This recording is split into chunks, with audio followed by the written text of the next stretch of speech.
Welcome to the virtual couch. Please take a seat for pillars, emotional maturity. Okay, hey everybody, welcome aboard. I am trying to figure out how.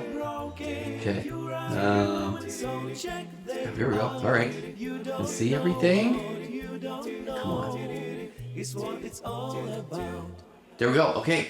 Hey, I'm a licensed marriage and family therapist, and tonight I am going live. My daughter Sydney is going to join me. Sydney's going to be right here. Shockingly, and I know that she'll see this later because she will be editing things, she's a little bit late. So that is fine. Absolutely. But I'm grateful for anybody who is here. I hope you can hear me. Let me see if I can get to what people are saying. But I want your questions. I want your questions about anything mental health related. I have some thoughts tonight that I want to share. But I want to answer your questions around relationships. I'm really trying to find where are the comments. The comments section. Okay, I'll just start by talking about tonight. I want to talk about safety in a relationship, emotional safety, and I have an experience that happened over the last few weeks that I want to share about just getting to listen to a recording of a couple that were really going through a lot. And when I say that, it was so sometimes people will record their conversations and then they will let me know about them, and they'll send me the recordings, and then I have some editing software that I can put the recording into, and we can look at the transcript and we can kind of break down the game film of whether or not people are showing up as their best selves in a couple's relationship. So a couple, and this was quite a while ago, so I do want to protect everybody's confidentiality, but the couple sent me their argument, and in it, the husband got really, really angry, and his voice was incredibly elevated and loud. And I realized, even as a marriage therapist, I don't see that in my office a lot. I don't actually, you don't really let things get too far out of hand, because that's definitely not going to be productive. You're looking at people that maybe they're not going to feel safe in the relationship. And I know that people grow up and they hear their parents, they maybe grew up in a home where people they yelled at each other a lot, and it doesn't affect some people, but there are others where it is definitely going to impact you. I'm not a big fan of raising my voice. I don't really think that it's the most emotionally mature way to handle things, but I know that people are pretty reactive, and when they are in a situation they feel like they are being accused of something, or they don't feel like they're heard or understood, a lot of times they will react. They will get really angry and loud. But as I was listening to this recording, what really stuck out to me was as this husband got really, really loud, that his wife played very small, and she's a pretty impressive, powerful woman herself. But as she then played small and the husband got really angry, I noticed that I was getting really angry, and I was getting defensive and wanting to confront the person that was on the recording. But and really, I want to wait till Sydney gets in here, because I would love to get her opinion on this too. And I would really need to be able to 100% see if where I can find the comments on the live tonight. I'm clicking around on my. Okay, whoa, I just clicked with somebody else. That is not me. But the louder that I felt like, the louder that I heard this person get, the more that I realized that the wife in the situation, she didn't feel very safe emotionally, and she was starting to shut down. And the more that she shut down, it was almost like the louder the husband got. And where I'm going with that part, where then I felt like I got very defensive on her behalf, was I don't know if this is if you kind of start looking into the whole concept of the masculine and the feminine. I'm not trying to be completely gender stereotyped, but just in that concept, in that world of masculine feminine polarity in a relationship, it's really interesting, because I don't think that the masculine ever really understands how unsafe the feminine can feel in a conversation. Because as I heard this guy get elevated with his voice and get angry, I noticed that that's where I'm all of 5'8" with shoes on, I'm 55 years old, getting ready for to have surgery, and I'm thinking, man, if that guy was saying that to me, I could take him. There's my immaturity coming out. But I realized that that's that part where I don't think the masculine will ever really truly understand how unsafe the feminine feels when he is really raising his voice, when he's getting physically intimidating. And it just really broke my heart, because I started thinking about when you're watching arguments with couples, and especially the inconsistency of the guy, the emotional inconsistency, and what pressure that puts on the feminine in the relationship. And how in that scenario, she played small, and then when he finally felt bad about the way that he was interacting with her, then he apologized to get rid of his discomfort. I'm sure he felt it in that moment. And then he needed her to say, hey, it's okay. He's like, man, I'm so sorry. I can't believe what came over me. I really got to work on this and fix this. And those are the right things to say. I mean, they really are the right things to say. But in that moment, is it just a way for him to get rid of that discomfort? He feels bad and sorrow. And so then, but he's expecting her to then tell him that it's okay. I appreciate you saying that you'll work on it. But is he going to work on it? What's he going to do when he wakes up the next day? And that's, I think, one of the things that the masculine in that situation doesn't understand. Because then he can say, when he comes into therapy, no, I really got to work on that. I'm so sorry. I can't let that happen again. Sure, it comes from my family of origin, and so I need to work on it. But what does that mean? What is he doing to work on it? Because if you are raising your voice, if you're getting loud, if you're punching holes in walls, or you're throwing things around the room, there's just no excuse for that at all. And if you are someone that has done that, I mean, again, bless your heart. I don't know what your situation was growing up, if you saw that modeled in your family, but that's something that you need to work on. And if it is something that you just tell yourself, no, I won't do that again, that's a nice way for us to feel better about ourselves in that moment, to tell ourselves that, no, I really need to work on it. Because then, okay, no, I get it now. I need to work on it.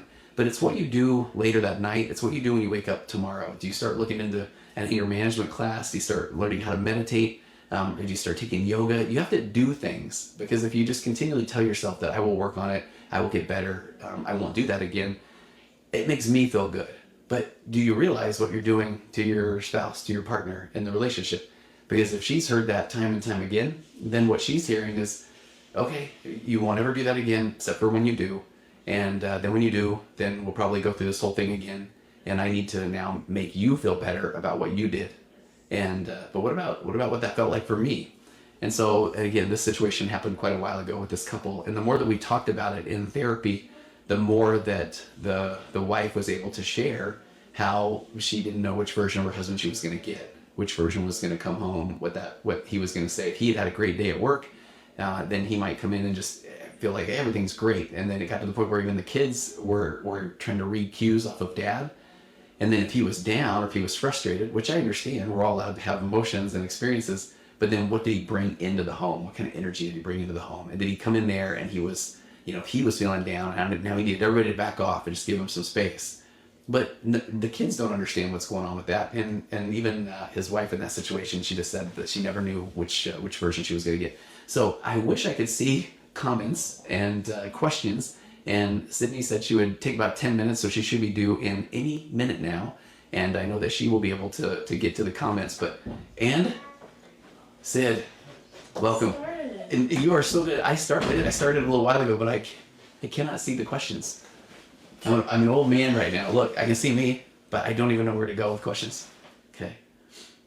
If you can find them, I'm gonna. Okay, see, look at this. I don't feel so bad now. So I've been rambling on and on and on. I have no idea. I'm sure that people are saying things. See? I don't feel as crazy, Sid. Oh, there they are. Start to expand the screen. Wait, you have a microphone. Don't hear that. Yeah. Okay. Hey, everybody. Take two. That was the warm-up. Because I actually want to get your opinion. Actually, like I'm saying, surprise. I actually want your opinion on something, Sid. Isn't that crazy? Do you want to even look at the camera and see if you're... I got it so that we're both... Oh, wait. Yeah, but I think this is my bad side, but Do you want to switch me? Wait, I can't remember. Okay. I think my bad side is this. I don't know. I can't remember. Do you we'll want me to see. switch? No, it's fine. Are you sure? Is this on? Yeah, it is. And I even learned how last time we did them, only one of them was linked.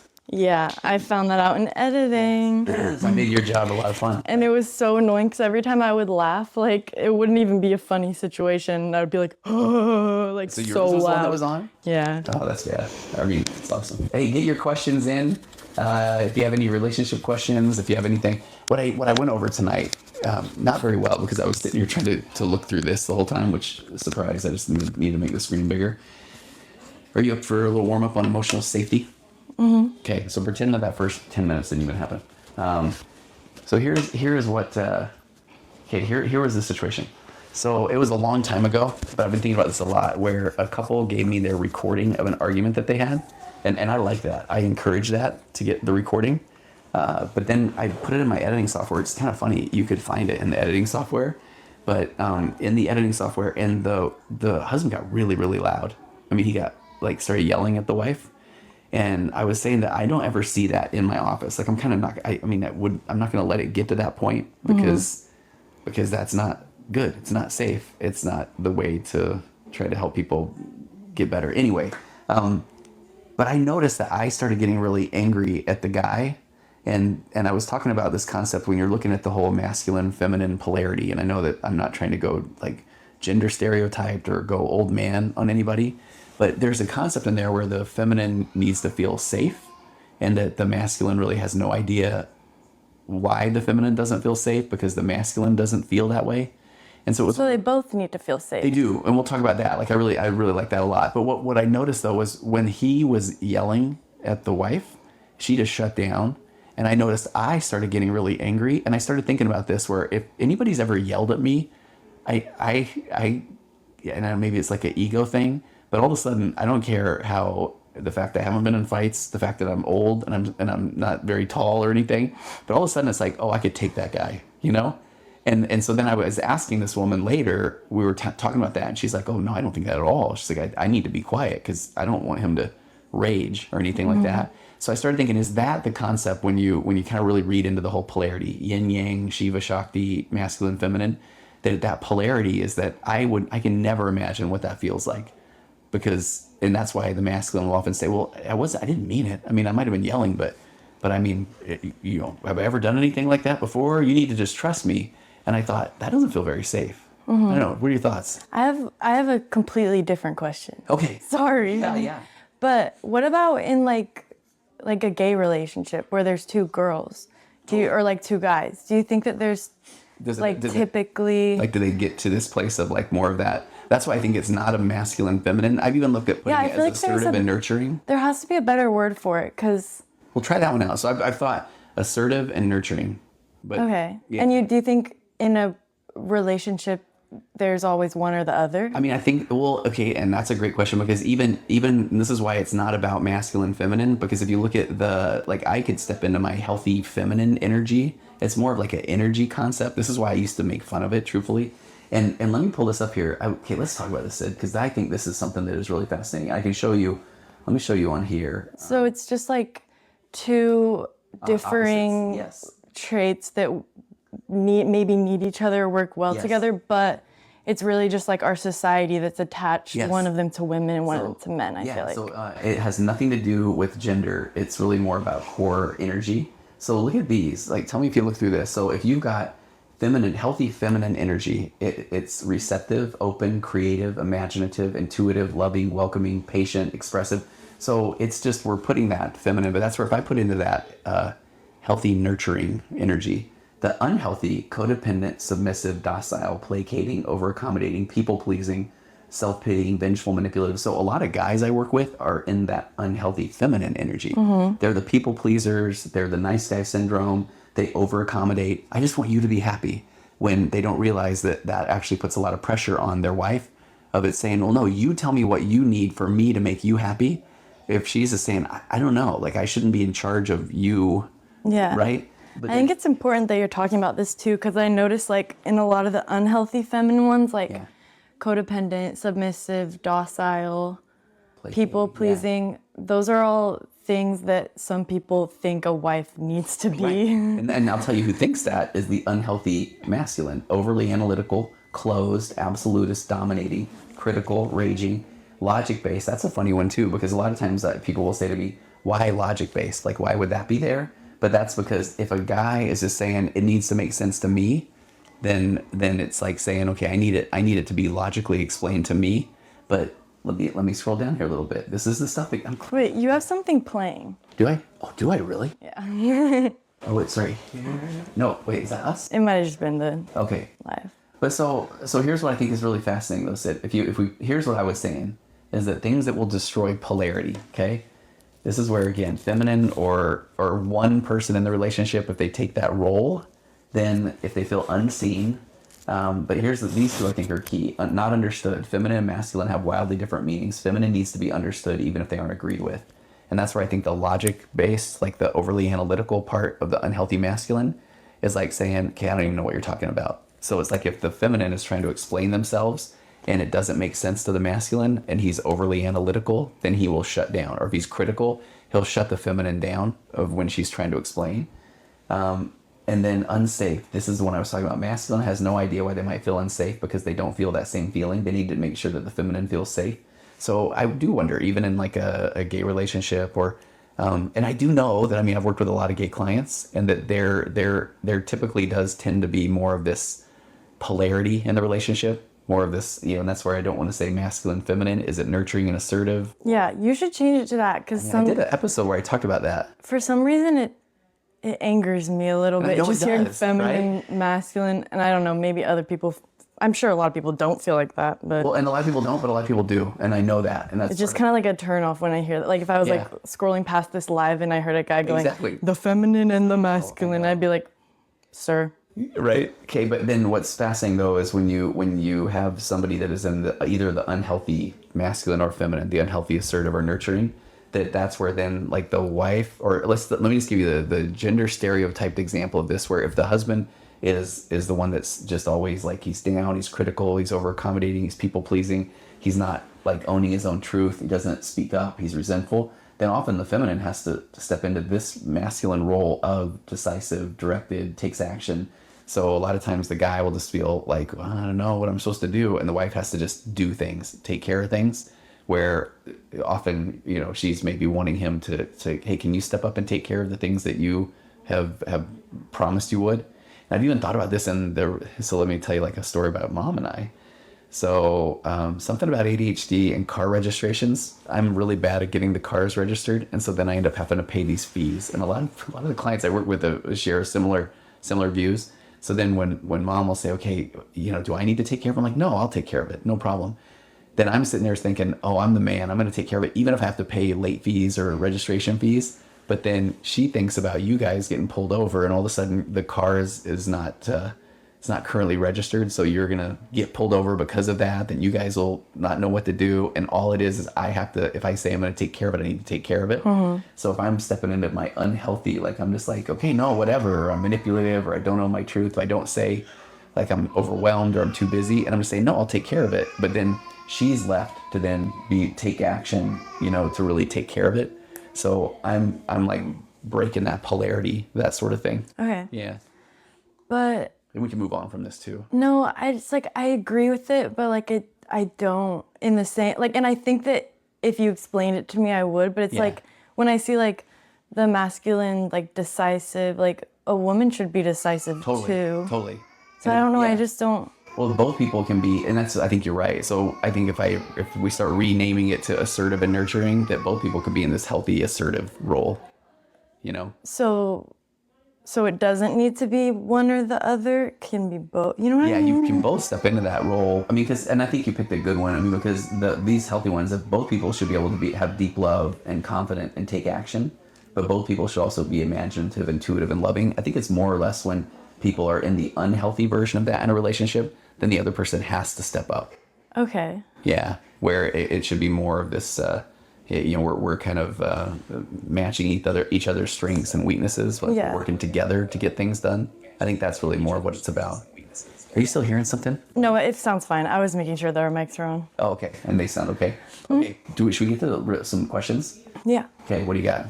Sorry, I forgot that part. Okay, wait. I'm not going to dox you. Oh, this is the first thing you said. Okay. Should I keep trying with her or go with the flow and see what happens? That's the first. Is there something earlier from Josh?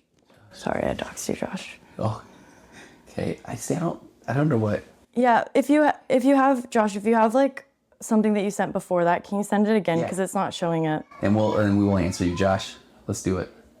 But yeah, he said, can you see my question? Okay. Okay, what do I do when my whole family just is older and isn't there and all the convos are so surface level? Ooh, and then Katrina. Okay, that is a great question. I always want to hear, like, what are your thoughts first? If you're like talking to us or something, and what, like we're old people? Is it worth having the conversation? Well, I don't think that you guys are like that necessarily. Yeah. I don't know. I kind of just, I don't think that this is helpful, but I just kind of go to like that whole, it's really hard to like change people, you know? Yeah. So find people that you can have deep conversations with, but that sucks that it can't be with your family. I guess maybe just like try, like, just like stand in yourself, like try to like introduce those conversations and like, I don't know. No, okay, that's a great point. So Katrina, you absolutely, this is going to sound very therapist-y and dramatic for a second, but we all want to be seen and understood. And one of the key components that I think we are missing as a people, as a nation, play me some patriotic music. No. Get a wind machine going on my hair here. But there's just not enough curiosity in the world. So people often like to talk at somebody, but they're not very curious about your experience. And so often, even if somebody brings, let's say that you bring something up, what's something that's going on today that old people would not want to hear about?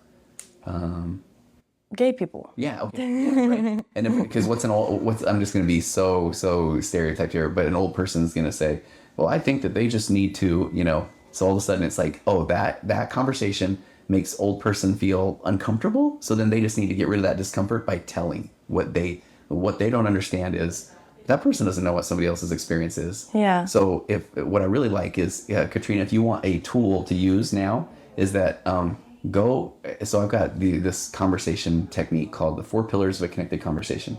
Go to my website, TonyOverbay.com, sign up for my newsletter, send me an email, and there are a lot of podcasts on the virtual couch about my 4 pillars of a connected conversation.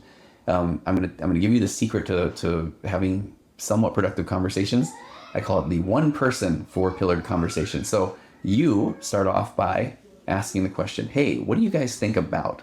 Now, the one about gay people might be tough for an older person, but here's the way it goes. So my 4 pillars are, you assume good intentions, you give people the benefit of the doubt. Most people are not waking up in the morning and thinking, I can't wait till somebody asks me a question so I can make them feel bad. But they also, there's a reason why people respond the way they do.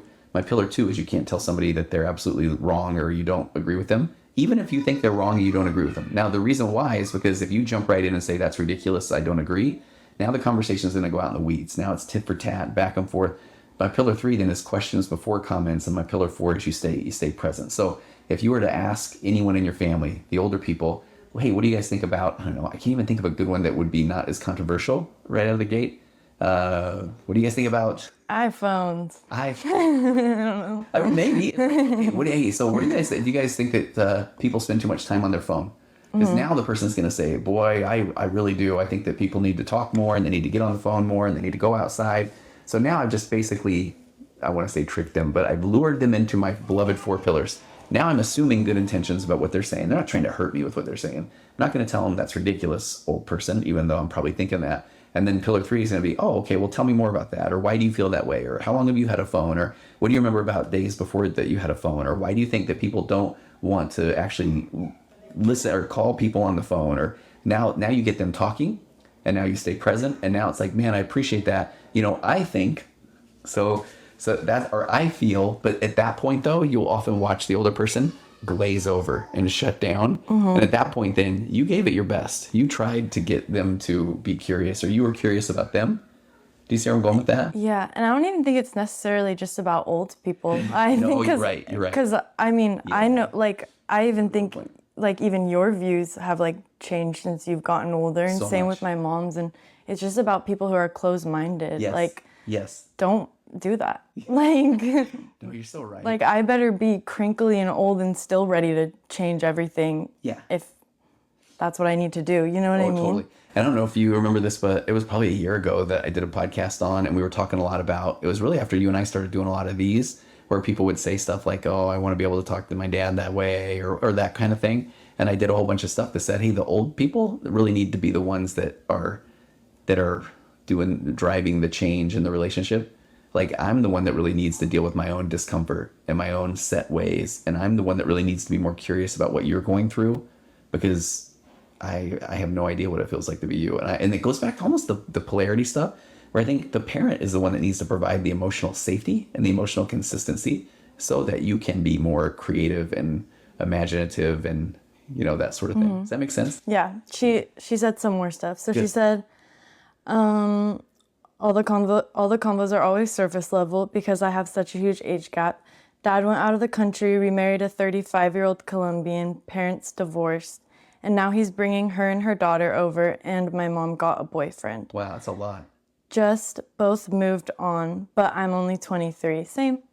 Okay. Sorry if this is a lot. Oh, it's never a lot, and no need to apologize. I'm glad you're here, and I love that she's your age. Can you imagine having all of that stuff going on? No. Because Katrina, I can only imagine with all that's going on, you need to be able to be heard and understood. And if you're not working with a therapist or somebody right now, I would highly encourage that, because I do feel like if your mom and dad are going through all these changes, that talk about them just wanting you to feel better. So I will just tell you how you're supposed to feel and what you're supposed to think, and I will tell you all the amazing things about my new partner, and so that you will feel better. But there's zero curiosity in there, right?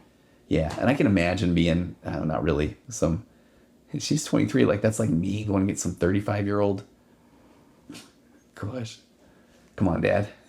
Yeah. I can't even imagine like what the family dinners are like at that point. No. Yeah. This is where my ADHD kicks in, and all I do is tell jokes. Lots of inappropriate ones in my head. Do you do that too? Yeah. Okay. One of these days, I really did get the Patreon up. If somebody goes to patreon.com/virtualcouch, they'll see the intro up there. We just haven't put anything up there. But one of these times, what we'll do for Patreon people is Sid and I will I would just love to just go on, let my train of thought go out loud with all the jokes. Yeah, you should. Uncensored Tony. Uncensored, well, you too. I think that'd be kind of fun. Okay, what else? I really like these questions. Okay, there's another one from Josh, but Josh. I still don't know what his initial one was. So we're just going to read what we have from him. Okay. So the first one was, should I keep trying with her or go with the flow and see what happens? And then the second one is, should I try and change her? I feel like I can't just leave.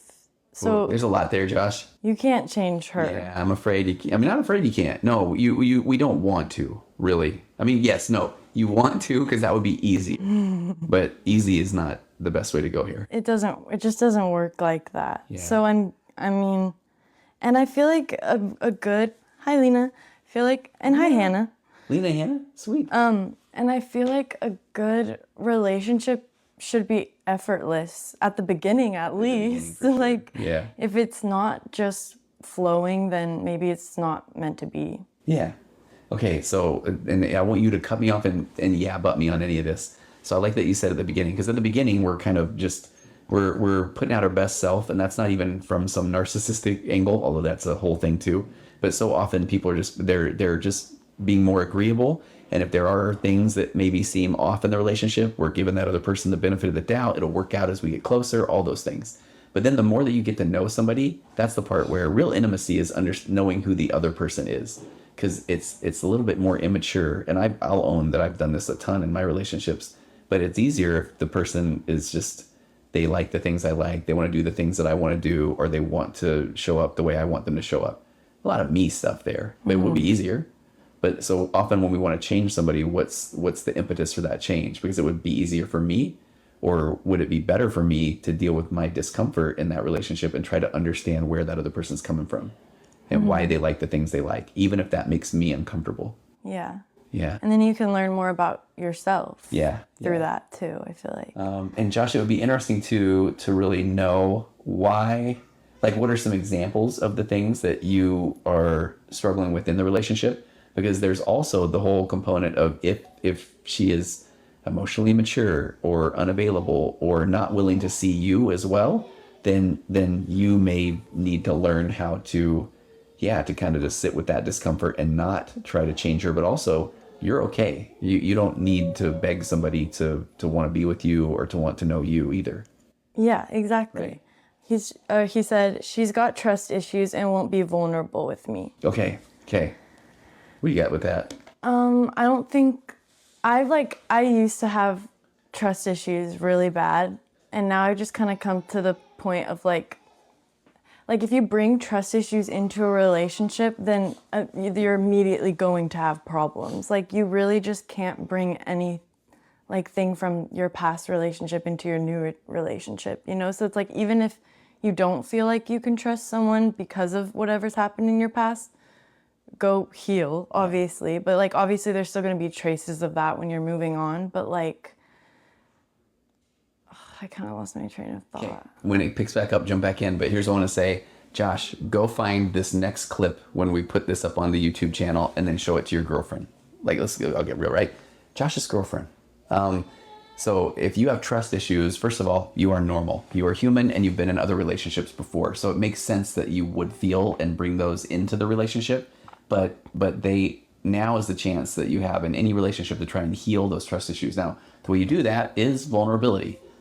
It takes a lot of courage to then be able to say, man, check this out. I'm owning it. I'm having some trust issues. When you say that you're going to go out with your friends, I don't know if I trust that you are. Now, if you're Josh, then you're able to jump into my 4 pillars. I'm going to assume good intentions. She's not trying to hurt me with that.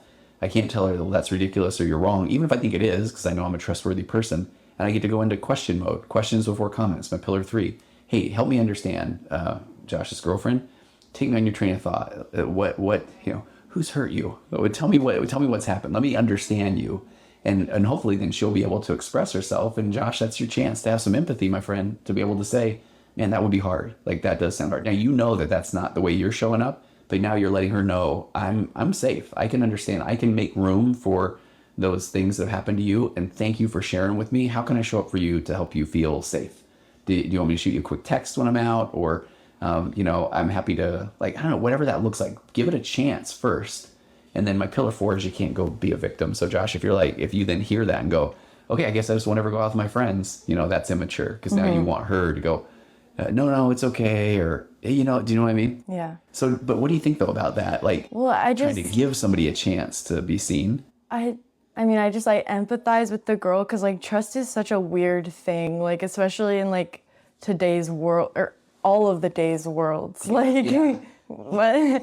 It's like time. It's so scary to trust people, but you have to trust people until they give you a reason not to, or else you're just gonna hurt the whole time. Lena said something good. She said, give people a chance to show you who they are first. Yes. That and you guys are, Lena, man, so good that Lena's jumping in too. And that you guys are so right, where I want to normalize, we're all bringing stuff into our relationships, but, and the unfortunate part is we're all emotionally immature until we're not. But we have to be able to try to get the right tools to become more emotionally mature. But we also need to interact with other people in order to learn about ourselves.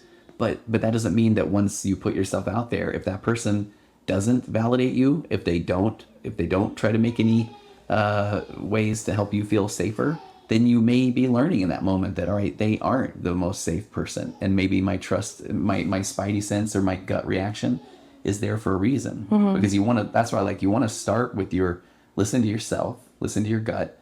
But then often people will then just say, okay, well, my gut reaction tells me they're not safe, but I'm not even giving them a chance to show me that they can be. Yeah. Right? Mm-hmm. Yeah. Okay. Poop Tarot said, advice for someone who feels so lonely but isn't sure if they're ready for a serious relationship. Do you want first? Do you got anything? I don't know. I was just going to say something kind of stupid, but just try to I don't know. Well, I mean, I guess you could find friends, right? That's the obvious answer, but really just try to find yourself and love yourself and get hobbies and I don't know. I feel that can if you really love yourself and truly are comfortable with yourself, being by yourself can be a good thing, you know? But I mean, if you're literally feeling lonely, then I mean, I guess, I don't know, that kind of requires another person. Yeah, but that's what we were talking about a little bit earlier today that we will have to unveil at some point. But I think that when I go back to we're all emotionally immature until we're not, and I mean that with love, is that part of our emotional immaturity is I mean, if I want to get all nerdy about it, we don't know that we exist unless we're interacting with another human.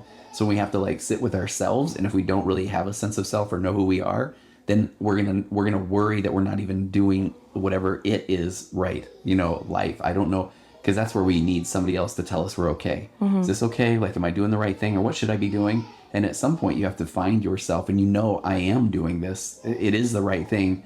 and I'm going to learn more about myself as I do things. When people sit at home, bless their hearts, and they ruminate and worry and think what's wrong with me, then that's like going to continue to be the narrative that they play out in their mind. And over time, that's just going to be the story they tell themselves.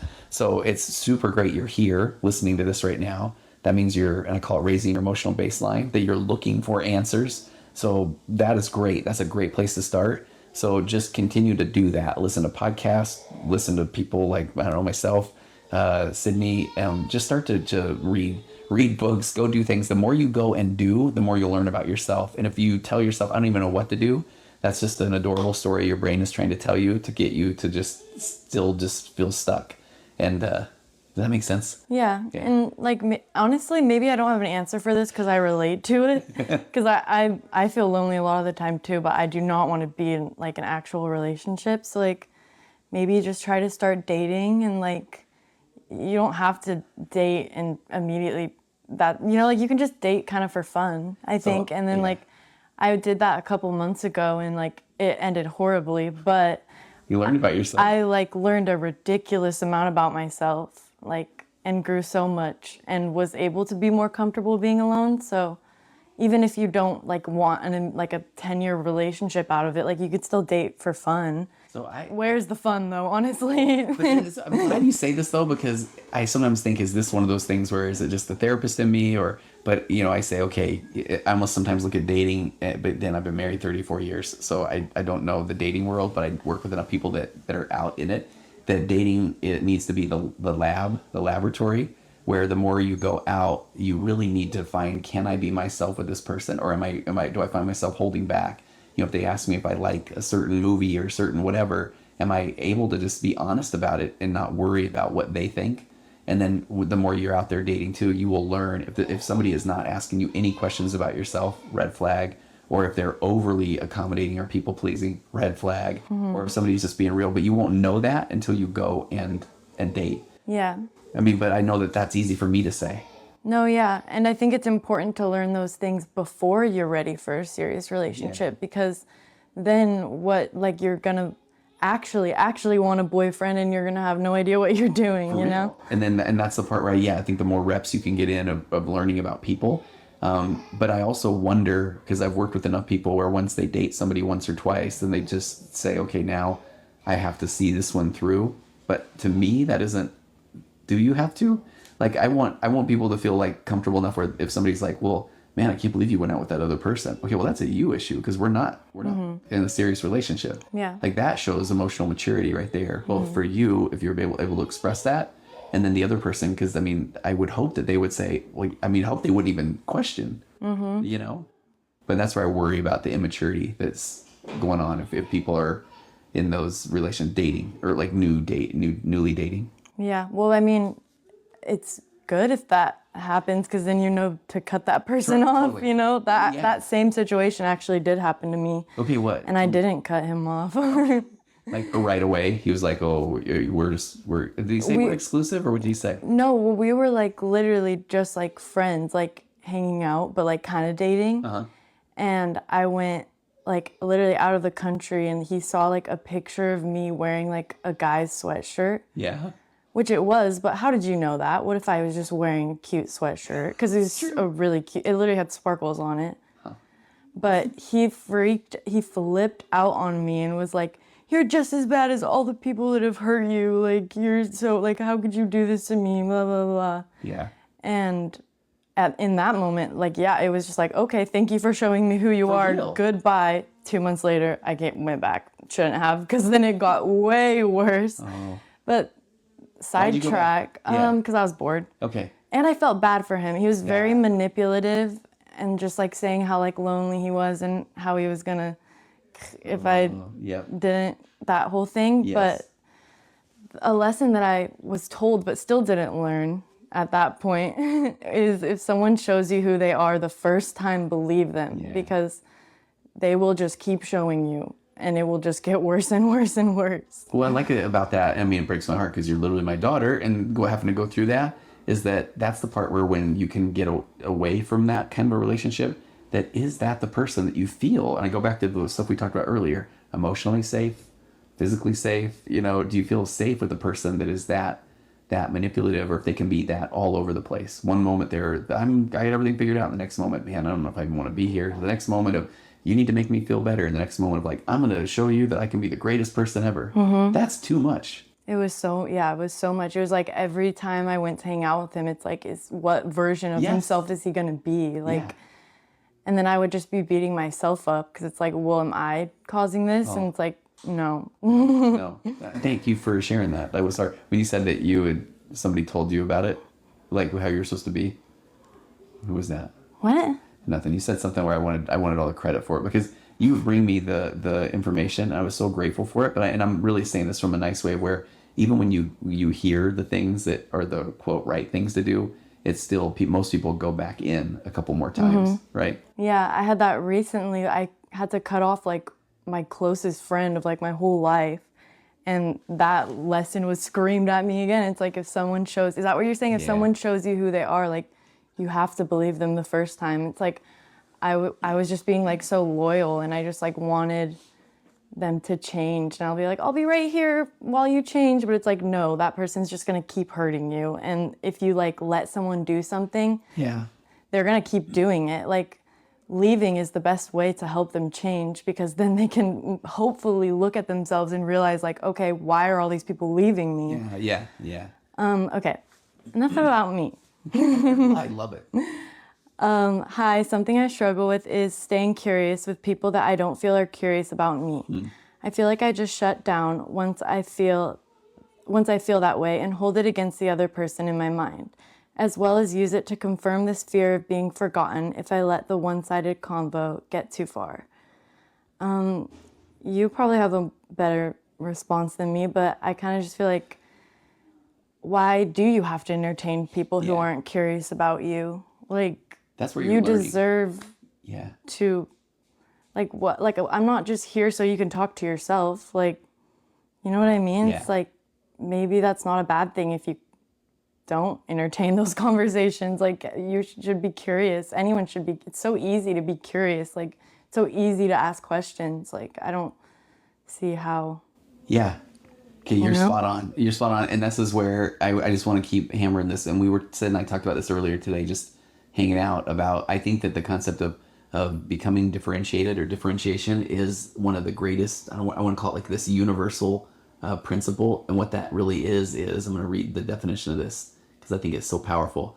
Differentiation is people's ability to balance humankind's two most fundamental drives, our desire for attachment and connection on the one hand, and our desire to be an individual and direct the course of our lives on the other. So you're trying to find people you can connect with, but also people that will allow you to be yourself or hold on to your autonomy in a relationship. You aren't supposed to be there just to manage their emotions or to be their emotional support animal. And so when there isn't mutual reciprocity, when there isn't curiosity both ways, then you are just you're there to manage their emotions. They will dump their feelings on you, their emotions on you, and they want you to validate theirs. But are they being curious about you? And so then you are losing your autonomy in that relationship. So the more people you interact with, though, the more the goal is to learn about yourself. And part of that learning about yourself is, I want to be in mutually reciprocal relationships. I want people that we can have shared experiences and conversations that go back and forth. And you're going to learn who you can and who you can't do that with as you interact with people. So then she said, IDK, how to calm that down so I can let convos flow without checking for people's interest in me. What if I were to tell you that I think it's okay for you to check for people's interest in you? What do you think? I don't know. I kind of feel like maybe that's a little bit of like what we were saying with like not bringing things into new relationships though. Like you kind of like, I don't know. Because I feel like what she's saying is like maybe she's like worrying about it too much. But I guess what you're saying is it's not really a bad thing. No, because if you're worrying about it, it probably means that but you're noticing that person is not asking you questions. It's almost like you ask them something, they tell you, and then it's done, you know? And then, because if you ever find yourself in your mind saying, do you want to know my opinion? Or if you find yourself just saying, well, I think, then just pay more attention to that. I think I notice this so much so this is what's funny. I do a lot of couples therapy, and I can't tell you, Sid, how odd it is where couples are talking at each other. And I say, well, do you want to ask her that question?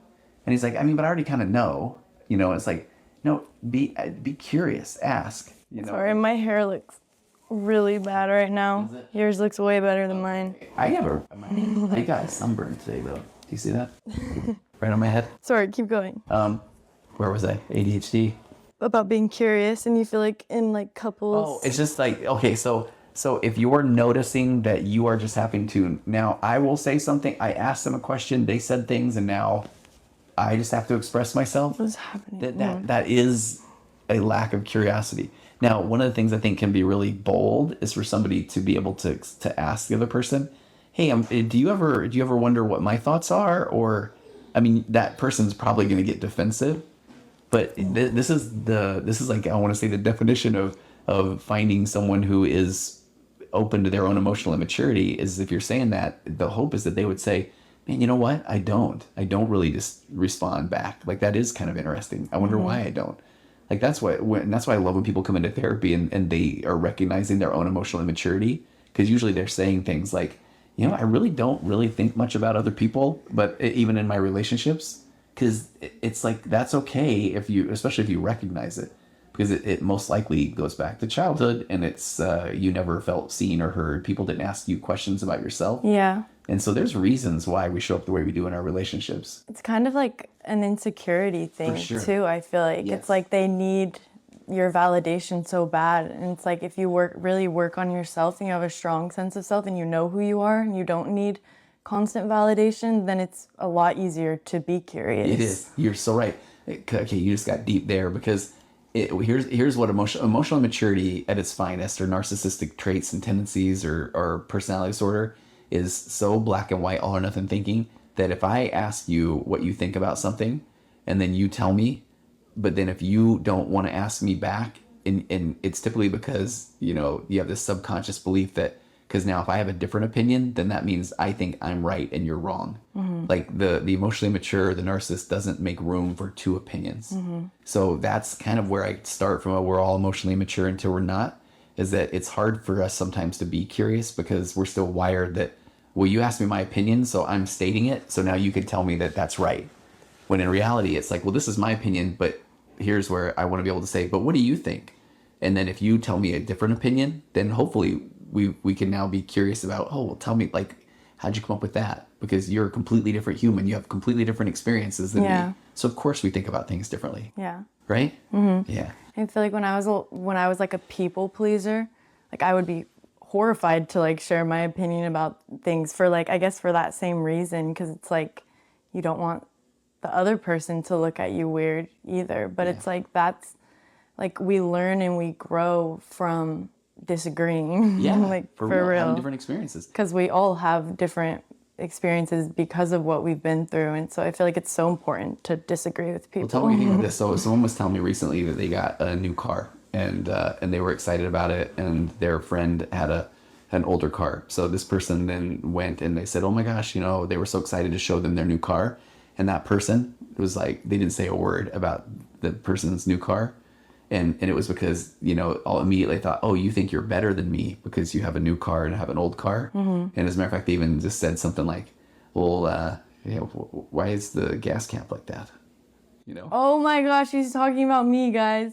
Put it that way. But I feel like that's... I was the good person in this scenario. But I mean, it's like, bless their heart, but it's like, it's okay to celebrate somebody else's, like, excitement.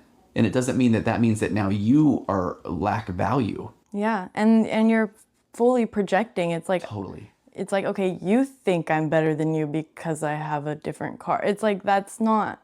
It's a you thing. Completely, like. Yeah. I'm working with this person who they just sold a coaching program. You know, I'm a therapist. I could do some coaching or whatever, and they sold one, and it was really, really expensive. And I would joke with them, and I just said, oh my gosh, I'm not emotionally immature. I'm super excited for you that you sold this program to somebody for an insane amount of money, even though, you know, you don't have nearly the training or the expertise that I do, you know, because my immature self would have been like, okay, how they shouldn't be doing that. I should be the one doing that. I've got more experience than them. Mm-hmm. And it was just really funny to like check myself and my own immaturity, because when you can be genuinely excited for somebody, that shows that hey, I'm good, so I'm excited for them. Yeah, learn to be happy for people. It feels way better. Like, does. we're not all in competition with each other. So much. Okay. Oh, no, I scrolled past it. Okay, well, this first. Lena said for the question, I think before this one, I feel that if the person was reciprocating, maybe that wouldn't cross her mind, which I for sure. totally agree with. Totally, yeah. So that's a great way to put that too. And that means that the fact, again, your thoughts, your emotions, they're trying to tell you things. We're just so bad at listening to our own thoughts or our emotions, because it goes back to that when you're a kid, nobody's parents, I don't think, did a very good job of letting you feel and think things. Because if you express those things, even a good parent was telling you it's not that bad, or well, they probably meant this, or you just took it the wrong way, or so we internalize all of our emotions, we shove them all down, and when they try to come up and tell us something, we usually are like, oh, I something, I shouldn't be thinking that. No, you're thinking it. Like, check that out. So if you're thinking, wow, this person is not asking me anything, that is your body trying to say, hey, when you were a kid, you weren't allowed to express yourself, have emotions, feelings, or whatever. So we're gonna stuff all this stuff away. When you get to be an adult, you can heal us. But then we get to be the adult, and all of a sudden the feelings and emotions come up, and we still respond to them like we're a little kid. Ooh, I shouldn't be thinking that. You know? Yeah. Yeah.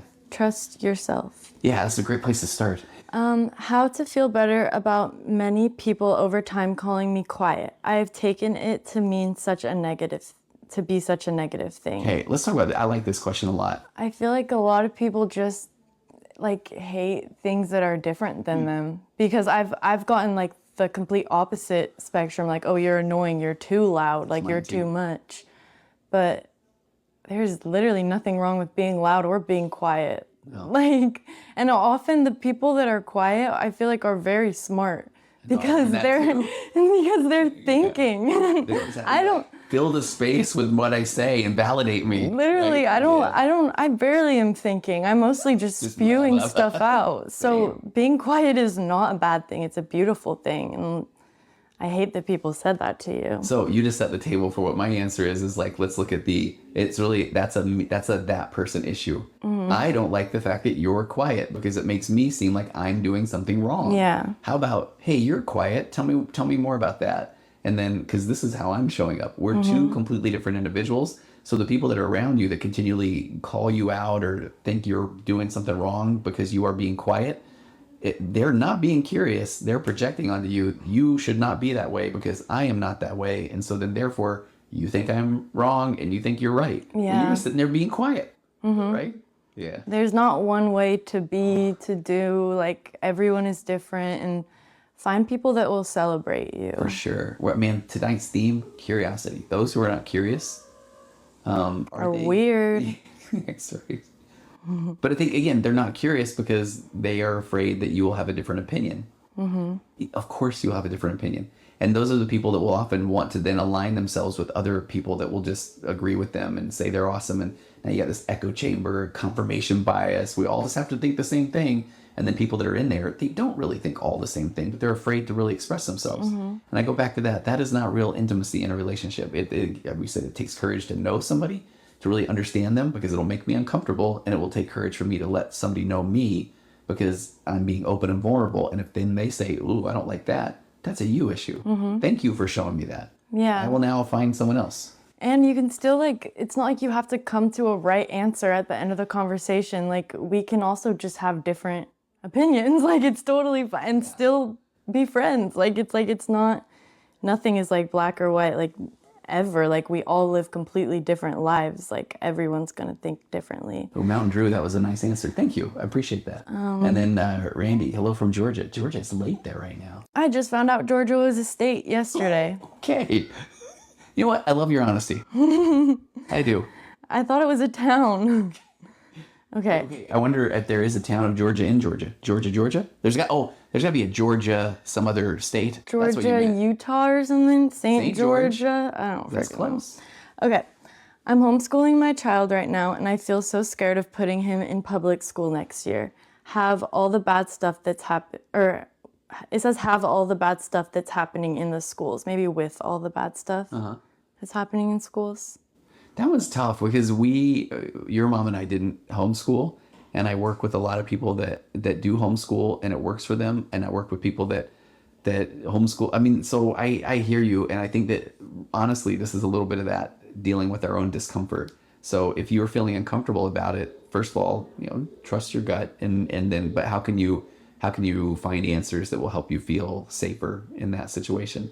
I could take the wrath of the entire homeschool population if I say the next thing, but I know that I don't know what I don't know. But I've also had a couple of people over the years. No, you know what? More than I need to be honest.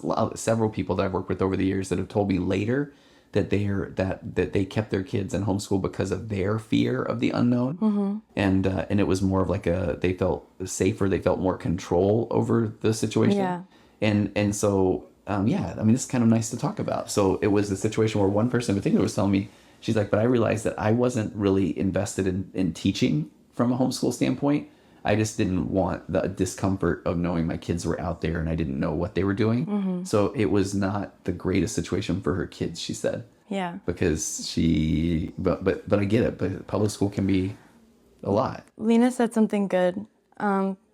She said, I can't find it, but I kind of remember it. What was it? She said, like, maybe just focus on, like, teaching your child to make good, healthy, like, choices. Oh yeah, which I agree with. Making safe choices, because and it is a fair point but it will take more work from the parent, and maybe that's like going to be uncomfortable.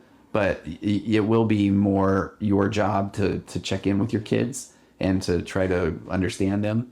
And this is where I go back to, I don't know if you and I have talked much about this, but when I would talk with Mackie about it, where I felt like when you guys were in high school, it became my job to try to know what you guys were dealing with. I mean, remember you and I would watch Jeffrey Charles stuff, or who was the guy that would do the whole narcissist stuff? He got canceled. It was a guy, Shane Dawson or whatever. Remember we would watch the videos Jeffree together? Star? You said Jeffrey Charles, everyone. You mixed up James Charles and Jeffree Star. That's so close. funny. And they were all creeps. But with my whole point there was like, I could have just said, you shouldn't be watching those things, Sid. But I was like, hey, what are you watching? And then I would watch them and I would want to talk to you about them. And that's where I go back to, it is up to the parent to really be curious about what the kid's experiencing. So if you are trying to control the situation, is it because you don't want to, like, that's super uncomfortable. And because it was like, because I was doing that with you, and with Jake, I was learning about $600 shoes, which I wanted to be like, bro, you don't need those. And with Mackie, she was like doing makeup tutorials and stuff like that. And it was like, the parent's job is to get to know and understand the kid better, but it does take time, and it is going to make you uncomfortable. And you can't really protect your child forever, and it's like, I think it's important to like let them like kind of go through things and learn things while they're young, because if it's like, and like in a perfect mind, not in a perfect mindset, but like you want to like be able to protect your kid until they're an adult, but then they would be an adult and they would have no freaking idea how to protect themselves. So it's like, it's just kind of part of life, I feel like. But also, if your kid does bad things, don't get super mad at them. Ooh, talk about and that like for real. Punish them bad and stuff, because then they're just gonna shut down and never tell you anything again. Okay, are you just like saying hypothetically? Partially. Okay. You guys didn't punish me, but We were afraid. But because we were Mormon when I was younger, like, it was like so bad to be bad. So like, I obviously was never going to tell you guys anything bad that I did, Yeah.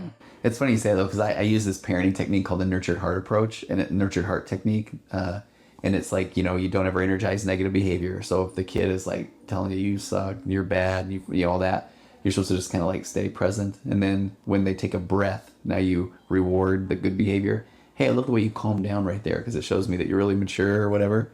And so, but then the person will be like, what? I just told you you're horrible. And then you don't, but then the third stand of the nurtured heart approach is you're supposed to have these consequences. So we would say things like, Sid, if you aren't home by midnight, then we'll take your keys or whatever. But then you would get home late and you'd be like, so-and-so's mom came home and we talked to them.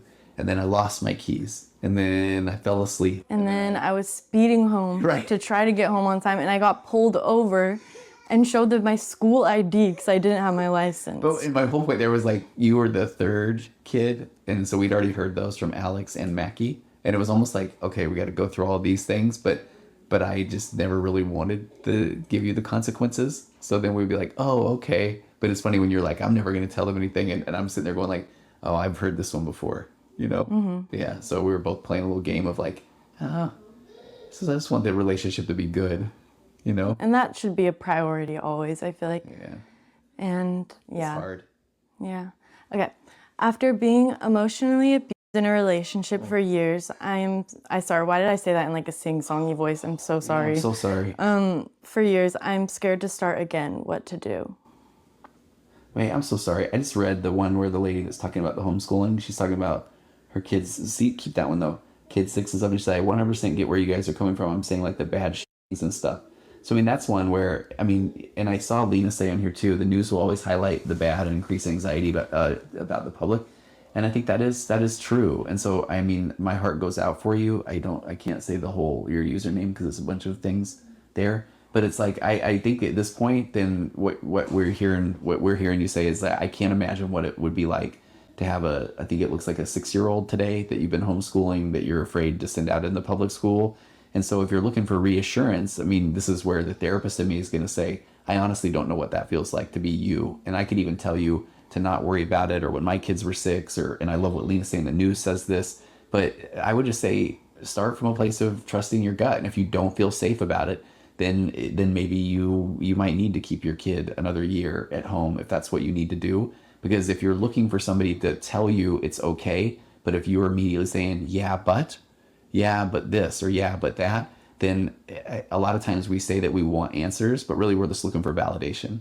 We want somebody to tell us, hey, it's okay for you to keep your kid at home. And I'm saying this with all the love in the world, because people often come to me and they hear I'm a therapist and they're saying, can I ask you some questions about something? And now I know it's like, oh. We're back, besties. Okay. Don't forget about us. Do you remember what we were talking about? I do. Go off, King. Okay, what happened is at the hour mark, TikTok puts a little puzzle piece that you have to like slide in to say that you're still a human being and you're alive. And so we forgot. And yeah. So, because we got the camera backwards tonight. And so the puzzle piece we didn't make it go over there. But again, I'm glad that you jumped right back in. So, but this is just where I'm saying, and I hope this is, you feel the love and the empathy that I'm saying this with. But I was about to give the example of where somebody will say to me, hey, I've got a question about what to do with my kid. And then if I might just give them the advice, hey, you really need to understand, or first it would come from a place of curiosity. They're like, well, yeah, but you don't understand.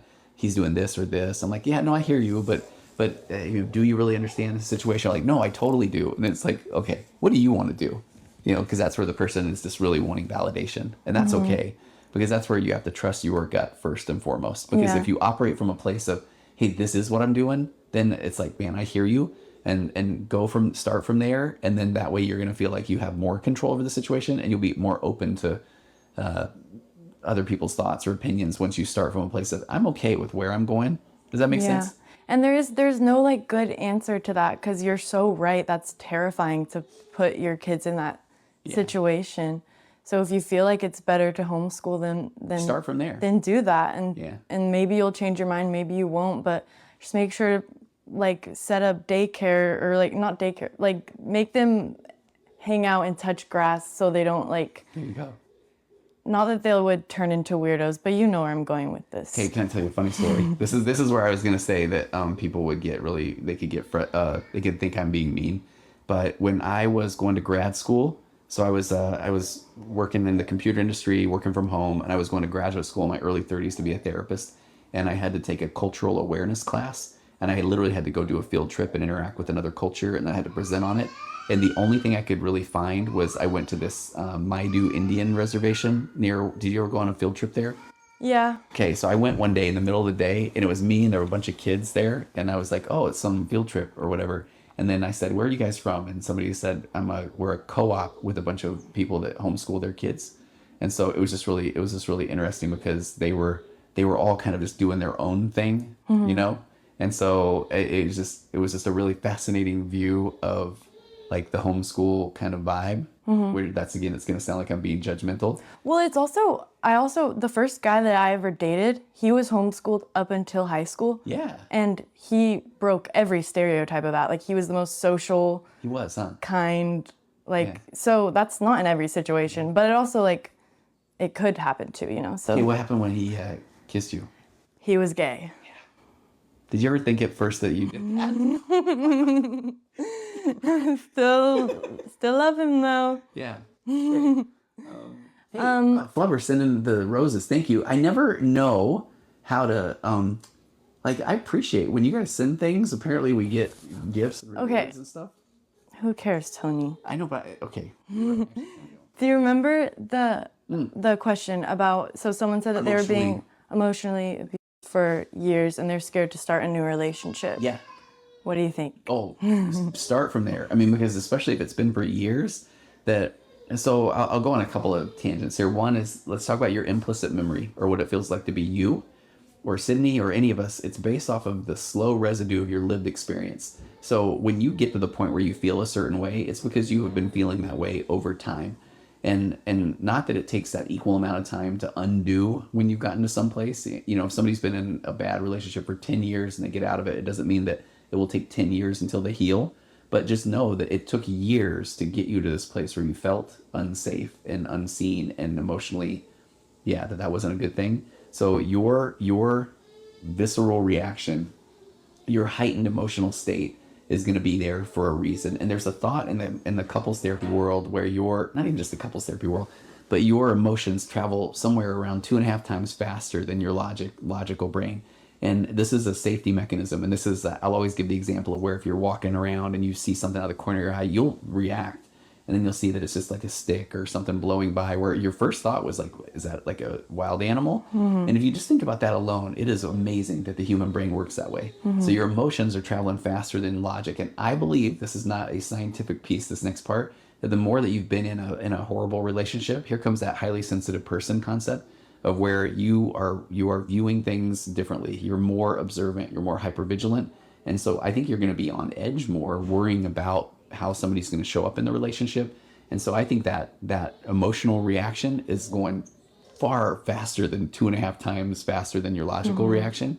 So if now someone does say something, if they get a little bit frustrated and maybe they go, like, they're watching a football game, they get angry, and they go, oh man, all of a sudden you're probably going to, whoa, but what will be different is, do you have the courage in the relationship now? And I think we were talking about this earlier, for somebody to say, hey, can I just share with you that, boy, when you do that, it's a me thing, but I really react. Because if that person is good, healthy, then they're going to say, oh man, thank you for sharing that with me. Like, tell me more about that. And I can work on not doing that. And that's where then you will most likely feel safe enough to say, it's okay. And now I always say the fight is two people being overly nice to each other. Where you're saying, no, I just appreciate you hearing me. And the other person saying, well, no, I don't have to like freak out every time somebody scores a point. And that's like a healthy version of that relationship. But if you just recoil and you don't ever say anything, then that can be really difficult too. Yeah. Right? So it's just like, be patient with yourself, right? Yeah. Give yourself time to heal, whether that's by yourself or in a different relationship. For sure. And watch out though, like, because I do worry that the part where when somebody, I just worry that, it took when we were saying earlier, it took a long time to get into that relationship. I would imagine it was maybe difficult to get out of that relationship too.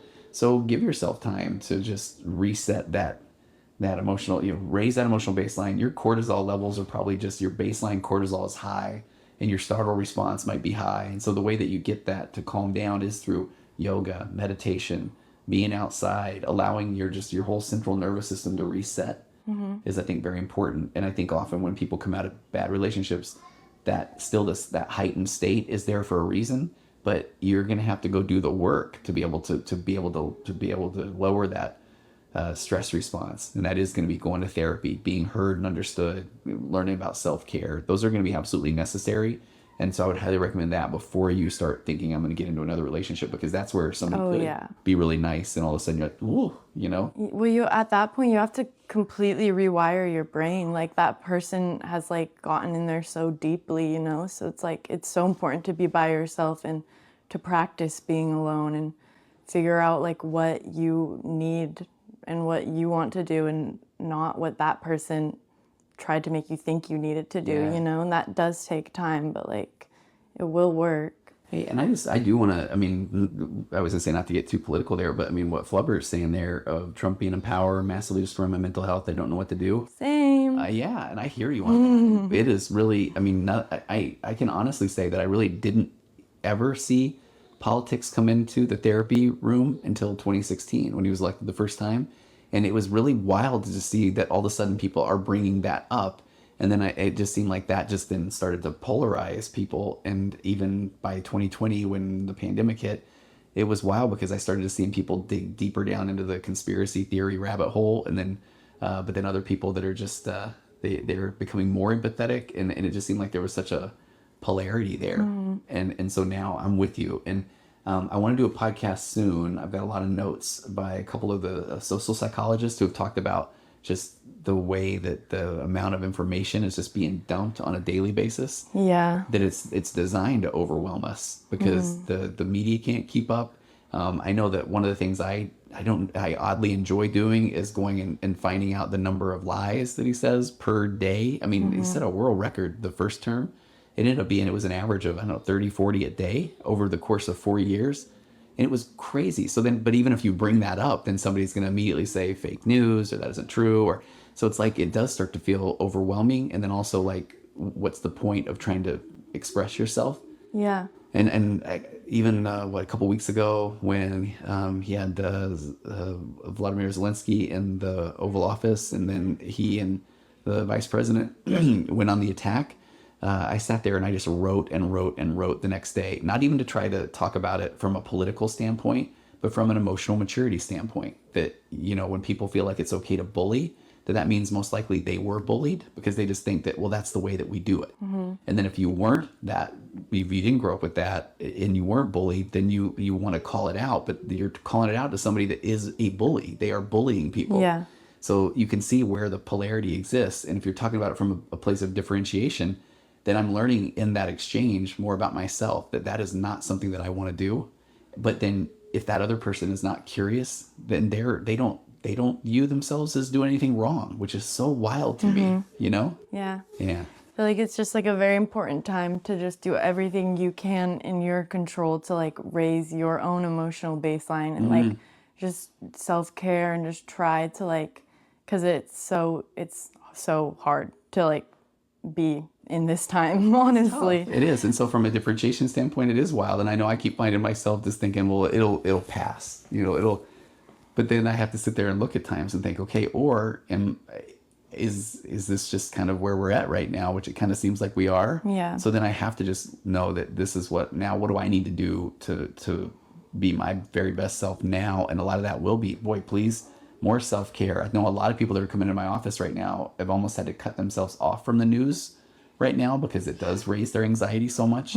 I think it's really good to find people that you can trust. More from the social psychologist that I don't have the data right now, but I'll do an episode on this soon on the virtual couch, is just with that overwhelming amount of information that's coming in, it is good to find sources or people that you do trust, or you can maybe they speak a little bit more your language to help you try to make sense of things. Yeah. Yeah. If anyone has questions, I know we don't have like the title that says this is a Q&A, but if anyone has questions at all, go crazy. I don't know. I'm having a good time. Oh wait, I think there's some more. Okay. What can you take to have energy? You got the wrong guy. Why? Well, you're a therapist. Oh, wait, I thought you were, yeah. I mean, you find the energy from within. I have heard that sleep is supposedly good. Have you? I wouldn't know. Me neither. I have struggled with that, but I will say, okay, here's it's probably not right on what they were asking, but I do think the more that people do the things that they really like doing or are important to them, the more energy they find. Because when I was in the computer industry for a decade, I constantly was just like kind of down or bummed. I didn't even know it. I just thought that's the way life was. And then it's been 20 years now that I found this career, and that I love it. So I do have more energy in general because I like going to work. I like researching the things to try to help people. I like doing podcasts. I like what we're doing. So I do think sometimes if your body keeps the score and you have a lack of energy, is it your own body saying, hey, can we find something better to do? Like, I don't like the things we're doing. Yeah. Does that make sense? Yeah. And caffeine pills. He has some really good natural ones he gave me the other day. Ultimate Energy on Amazon. Yeah, they have like sponsor us. They have like a whole bunch of healthy things that make you have the jitters. Do you have any advice on social anxiety, please? I mean, so social anxiety, I think so much of it is around what are the things that we're consuming, who are the people that we're interacting with. Because if you aren't feeling comfortable in a social setting, first of all, let's rewind the game film and go back to, we can blame everything on our parents. And I'm your parent, so I mean, I'll own it. Because why do you feel the social anxiety? Is it because when you went out when you were younger, were you told a lot of ways that you're supposed to behave? That's one of the number one things I see with social anxiety is that somebody was told, hey, we don't say that, sit down, you don't do that, you need to dress a certain way. Yeah. Right? I can relate to that. Not from you though, honestly. Let me blame everything. I always do. But like, take it. No, not on you, from being Mormon. Like since I was born, like I was given like 400 rules. So it's like I didn't agree with any of them. But like I believed my parents, so I would do them. And then I do think it just, you kind of made this click for me. I think it just like gave me this like constant feeling of like I'm being watched and I'm doing everything wrong. That part, I'll own it. Because I mean, you know, as a parent, you if you don't feel comfortable or confident even about the way you're showing up as a parent, it's a lot easier to take someone else's rules and say, but these are the rules. And I realize as a parent now, but if I didn't really understand the rules, then I didn't have a lot of energy going into that too. I look at like Sundays, right? When we were, you jump on a trampoline, but you can't swim. And then if you were asking me, I'd go like, I don't know, just now I look at that and I'm like, man, that drives me crazy. You can watch TV, but you can only watch Food Network. Oh God. And even if I'm like, yeah, I don't know, those are the rules. But now I wish I could do that part over. Yeah. I'm working on the time machine, not gonna lie. No, because I love who I am now. I know, same. But it's like you look at that now, and I wish I would have had the maturity to just say, "Are you kidding me? We got a pool in the backyard. We don't get enough time as a family. We're swimming." Yeah. So, well, like, the truth is, like, we have free will. Like, you can do whatever you want. Like, you can take a poop. No, you can't do that in public. I don't even know where I was going with that. Tell me more about this. You can. I used to always just feel so awkward. Like at the grocery store. Like I feel like I have to like stand straight and like no. It's like you can dance and you can do whatever you want. Nothing matters. No one's watching you. If they are, it doesn't matter what they're thinking of you. And like really like understanding that. It's hard and like you'll go against yourself for so long, but like there will be a breakthrough and you'll just be able to finally like be yourself in every situation. And like that is such a freeing, beautiful feeling. It is. So I have a theory on this, and we're going to talk a lot more about this in the coming months. It's just that if people viewed growing up that there was a right way to do things, then that meant that everything else was wrong. Yeah. And so then even if the parent wants to feel like a good parent, then they want to do the right thing. And so then if the kid is just being a kid, they're telling them, hey, you need to do it this way. So neither person is really being very authentic. Because even I've worked with enough of the parents that then they're thinking, okay, I can't watch football on Sundays. I can't watch R-rated movies. I can't do these things, even though they're coming into my office saying, but I got to sneak and do it. Mm-hmm. But what's wrong with me? And I'm like, well, nothing, you're a human. But then in order to compensate, then they double down on the right thing to do. So there's this duality there for the adult. And then the kid wants the validation of the adult. So they're like, okay, I just want to do what my parents tell me to do.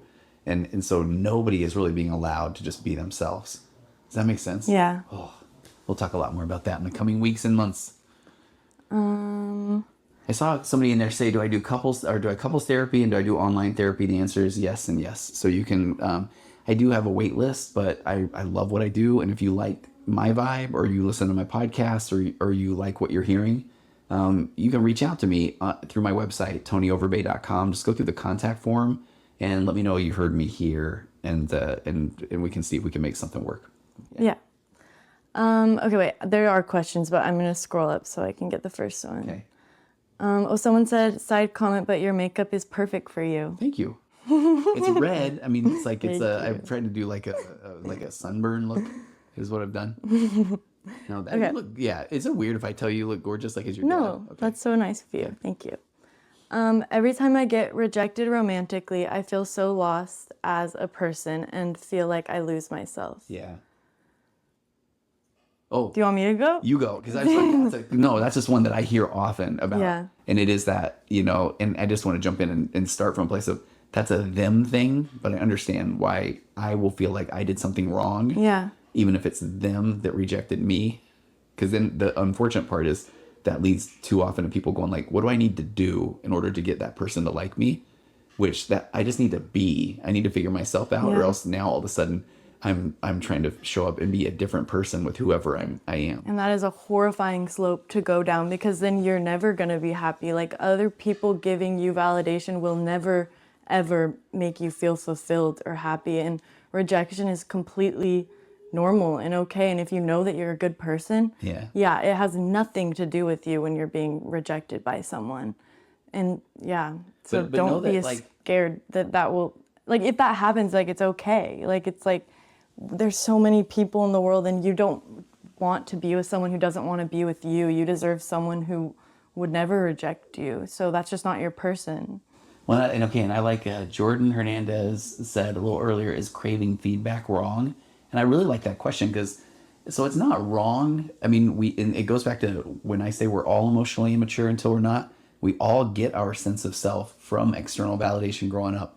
We're watching my little grandson Red now, who's like, 8, 9 months old. He's adorable. But he literally is watching us. And if we clap and say, yay, he smiles and he wants to do more of those things. So we're literally watching a kid start to develop who he is by how others react to him. Mm-hmm. So when you look at it from that standpoint, that's the way we are until we really figure ourselves out. So John, I like your question about is craving feedback wrong? It's not. It's part of the human experience, but it's what we do with that feedback. Because if I'm constantly asking others what they think I should do or who they think I am, then that's where it starts to get a little bit dangerous. If I want the feedback, what do you think about what I did? Because I want to tell you, I like trying to help people get to this like 90% solid, 10% flexible sense of self. So if I can get to this place where I'm good, I know who I am, I like the things I like, and I want to do the things I want to do. I'm going to start from there. But then as I'm interacting with others and they're saying, hey, I don't really like the way you said that, then I want to say, well, tell me more. Because again, 90% solid, 10% is open. I want to be the best me, but I'm going to start from a place of, well, that's like your issue, but I want to hear it. Because if you're saying, I really think the way you say this is offensive. And if I'm saying, okay, you know what, I really just blurt this thing. I don't know what this thing is that I'm saying. Then thank you for letting me know that. Like, I'll take a look at that, because then I might want to integrate that into who I am. But I'm starting from a place of like, I'm good, right? Yeah, it's like we need feedback to grow, but like, you can't let it control you, because literally nobody here is perfect. So like, there's no way for you to actually know if their feedback is valid, Totally. So it's like, that's why it is like so important to have a solid sense of self, so you can take that in and then decide, like, you get to decide like whether it resonates with you or not. So John, I really like your question. I hope that Jordan, I hope that made sense. Because I think that is just like, that is such a great concept of, I want all the feedback at some point because I want to be the best me. But most of the time, I'm just going to say thank you, period. Mm-hmm. Right? Where in the past, when I was more of a people pleaser, it's like, oh man, okay. I mean, when I started my podcast 10 years ago, people would say, your intro is too long. And I used to be like, oh man, I got to work on my intro. And then all of a sudden I was like, how do you know my intro is too long? That's my intro, And now I hear people sometimes say, I love your tangents. And other people say, yeah, I don't like when you go on tangents. As if then, person who just listened to me, then I will change that for you. Yeah. Because I don't want you to not like my tangents. I go on tangents all the time. Mm-hmm. That's what I do. Like, you can't physically ever make everyone like you. You can't make everyone happy. So you have to put yourself first and make yourself happy, so that you can take feedback, Ram, does Dad talk this much at dinner? I mean, I wish people would listen to me, but I'm trying not to talk with food in my mouth. I do often ask, though, for permission to talk with food in my mouth. Right? He talks all the time. I do. But we And I'm love happy. him for So, that. I know. I was going to say, if that's one of those things where it's like, oh, that he needs to feel bad about that, then, well, that's adorable. Because, yeah, no, it's a great question. I also talk this much at dinner. Okay. How do you stop overthinking? Oh. Stop it. I don't know. It doesn't work. I do it too. Yeah. Tell yourself to not think something. The old, don't think about a green fish right now swimming in a pond. Don't. Yeah. You'll can't. think about it more and more and more. Yeah. So I notice that I'm overthinking. That's one of the greatest gifts you can do, is just to give yourself grace with your own thoughts, so your feelings, and notice them, make room for them. One of the first things that you can do, one of the easiest ways to start like a mindfulness practice, is there's one called Leaves on a Stream. And you just sit there, and for about a minute, when you just think something, then you you put it on a leaf and you watch it go down the stream. And there's another one. And what you're noticing, what it's teaching you is that, oh man, I have a lot of thoughts. I mean, we all do. Mm-hmm. And so even the concept of overthinking is a little bit of a self-judgment, where I should be thinking differently. I shouldn't be thinking this much. I'm overthinking. Oh no, I'm thinking, but I'm just thinking a lot. And so what are the things I'm thinking about? Or is that just the way I work? I mean, we're two fellow ADHD people. I think a lot, and it goes fast. And at some point, just accept that that's who you are. And then I kind of enjoy it at times. I can just say, okay, here we go. And my thoughts are just going to go and go. Yeah. Check that out. You know? Yeah. Yeah. I was going to say something and I forgot it. I was talking a lot. I feel like meditation could also be a really good skill to learn, to like help kind of slow down your thoughts, or even just accept all of your thoughts. And I guess like I used to overthink a lot when I was trying to control something that I had absolutely no control over. So just accepting that you don't have control over it. And if you're thinking about something that like you did that you're anxious about, or like something from your past, like that also doesn't matter, you know? And it's like accepting that it matters to you in that moment, of course, but it's like at the end of the day, it doesn't matter. Okay, so one of the best tools from acceptance and commitment therapy, which is my therapy model, and it is the model to really go by, is it's just that since you're the only you that's ever been on Earth, and you're walking around with all of the things that make you, your nature, your nurture, your birth order, DNA, abandonment, rejection, all that, you actually think and feel the way you do just because you do. Nothing wrong with you. You're not broken. You're human. So then the sooner you can get to the point of where, oh, check that out. This is what I'm thinking, versus why am I thinking that? I shouldn't be thinking that. What's wrong with me for thinking that? Those are the worst stories that can go through your mind. And I think I've been like getting on all you guys. That's why I bought everybody the Happiness Trap book that nobody's reading. Probably. Because the Happiness Trap by Russ Harris. I recommend that book so much because it's... I have one if you want me to send it to you. No, you will read yours. We're having a book club, whether you like it or not. It's very demanding. See how mean I got there? But it just learn to just accept it. You think and feel the way you do because you do. There's nothing wrong. And then when you can do that, then you can start to notice your thoughts and your feelings and your emotions more. And that will lead to this eventual tool of like, oh, check that out. My brain's telling me the old, I should have done that different story. Okay, that's thank you, brain. I mean, that's, because I did it the way I did it because I did. Now I can look at it with curiosity, but there, I didn't do anything wrong. I'm just being me for the first time. Yeah. Yeah. Riddle Nerd, hello. He said... I was thinking about Riddle Nerd. I really was. I was thinking about the community that when we were being super regular of like a lot of the people on Riddle Nerd. Yeah. He's funny.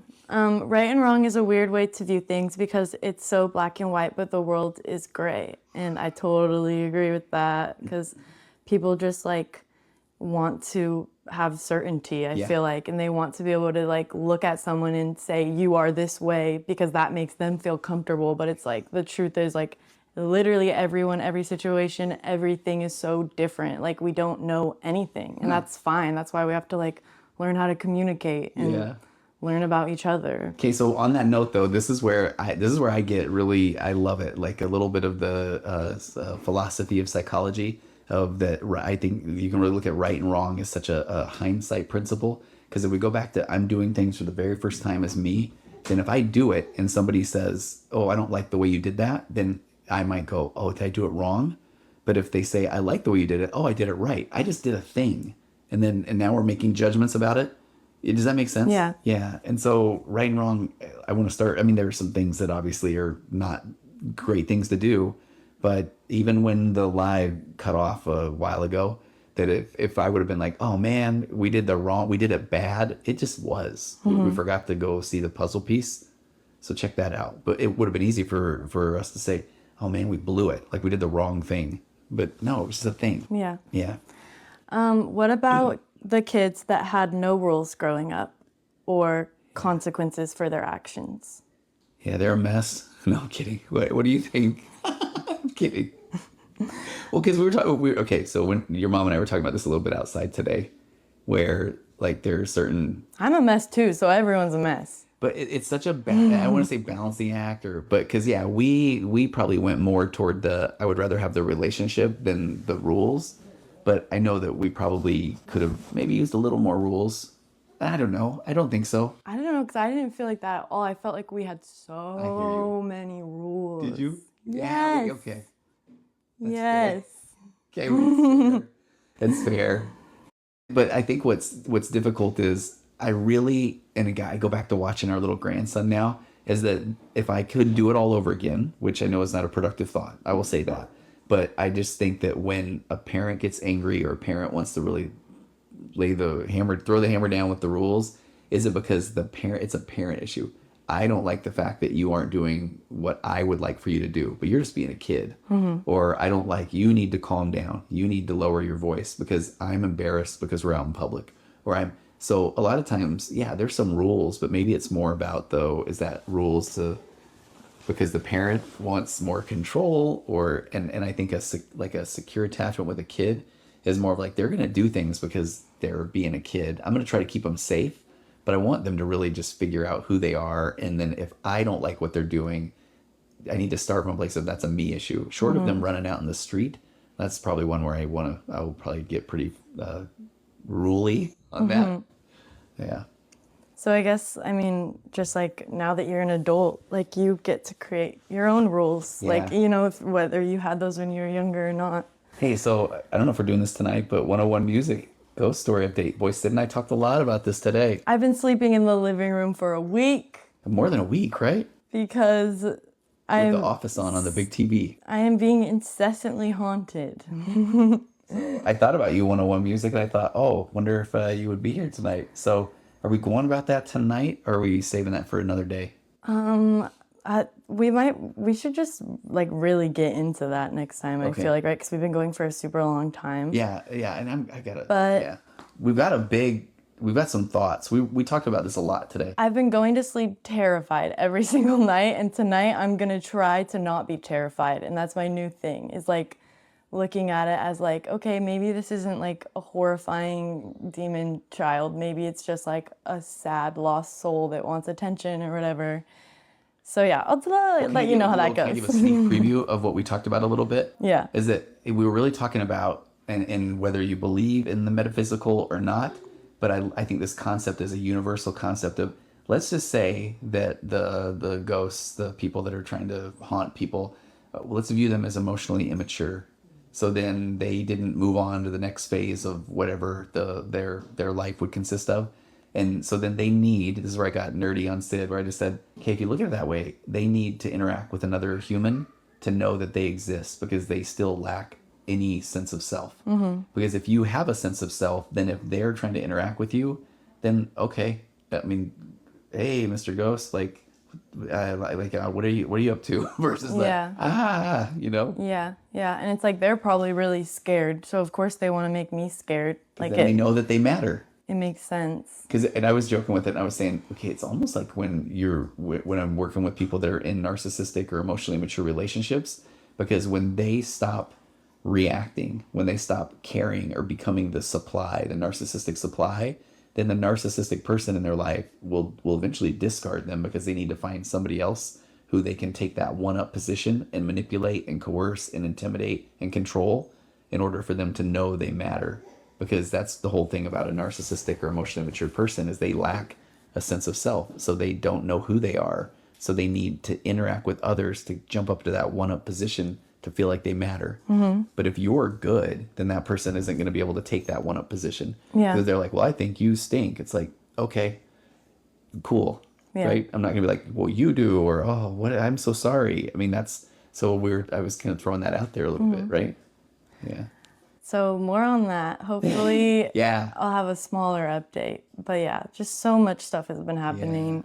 And yeah. Can we do one more? We'll wrap it up. This is interesting to me. Okay. This might sound weird. Do we make up our own thoughts or do they just come in randomly? I love this question. Yeah. Who was that? I want to give them credit. It's our girly. She's the one. She has a bunch of letters, but we see her a lot in Okay, here. tell me what you think first.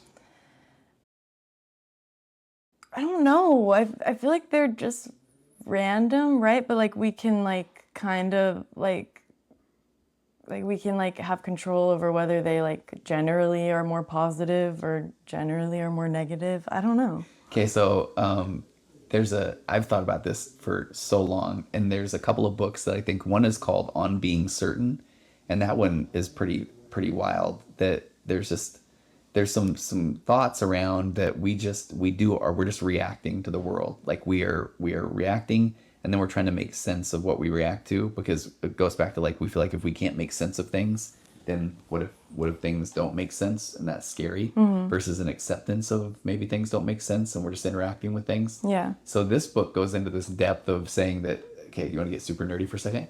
I think this is so cool. So like animals that are just running around, they just have like they just react. You know, their brain is basically just this.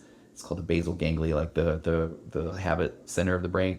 So they're just like, do I fight with this? Do I eat this? Do I avoid this? Like they're just reacting. And supposedly the worst offenders of this are like squirrels and fish. Like all they're doing is reacting, trying to survive. But then you get all the way up to the human, and we have two hemispheres of a brain and gray matter. So then we're like noticing something, and then we're also thinking about the thing. So and all of a sudden we just do that, and then the brain's like, well, I have to make sense of what I just saw. But the premise of this book, and then there's a couple others I think are really interesting, are saying, oh, we are just reacting to things for the first time, so then we are just thinking. But then where you have more control, I guess, is now what do I do with that information? Okay. And that's where it's like, yeah, I think I'm just thinking things. I think things they I happen. know I'm just thinking Right? things sometimes because the most random stuff will pop up in my head. And what I like about that is that's where we get back into the concept of mindfulness, meditation, because meditation is not trying to clear your mind of thought. It's allowing yourself to just think and notice thoughts, and which things do you just kind of just notice and it just is, and then or which things do you attach value or meaning to, and that's where I think we have a little more control. So I can notice that I'm thinking that tomorrow, what if I have a bad day, or like, okay, that's a thought. But I also, the next thought that comes through is like, but you know what, I really like my job. I'm like, okay, you know what, I like that one. I'm going to attach more meaning to that one. And so you just learn to you change the relationship with your thoughts. That's what I should have said a while ago. So we don't have control? No, I don't think we do. have control of the ones coming in, but then it's like, because that's where my brain's just coming up with stuff. Yeah, but then you have control over how you react to it, is what you're saying? Yeah. That's what like the Viktor Frankl thing is kind of, right? Yeah, he talks about Man's Search for Meaning. Viktor Frankl, the Holocaust survivor, talks about that between stimulus and response is where we have space, and that's where we can kind of create meaning of things. So I'm the stimulus, and so I've got a program to help people who are turning to unhealthy coping mechanisms like. Why would you say that? But it's good. It's called the path. Porn. And that one, I talk about the habit cycle. So there's typically there's a trigger, which leads to a thought, which leads to an action. And so you can't really always control the triggers. Triggers are, all of a sudden I hear some song and it makes me think about something that I've been through before, and then I might end up taking action on that. The real space to make like choices comes between the thought and the action. That's that space. So I think that's pretty cool. Yeah, I like that. Okay, I'm screenshotting a bunch of stuff. Okay, I just think we can get to next pictures of us. time. That's so nice. And yeah, thanks guys. Thanks everybody. This will go up on YouTube soon, right? Yeah. And tomorrow, maybe tonight, but it might be too late. So definitely in the morning, your Stephen Craig podcast is going to go out. It's so good. It's really good. And then go to TonyOverbay.com and sign up for my newsletter, and then follow us here. If you haven't, please hit the follow button on Instagram. We're at virtual.couch. And what else? The Virtual Couch podcast on YouTube. The Virtual Couch podcast, and then Waking Up to on Narcissism. YouTube. Exactly. Thanks, Sid. Okay. Bye, guys. Everybody, have a great night. Sid, thanks for coming on tonight. Do this again? Your committee next week? Yes. And the guy who called me fat, your mom. Bye.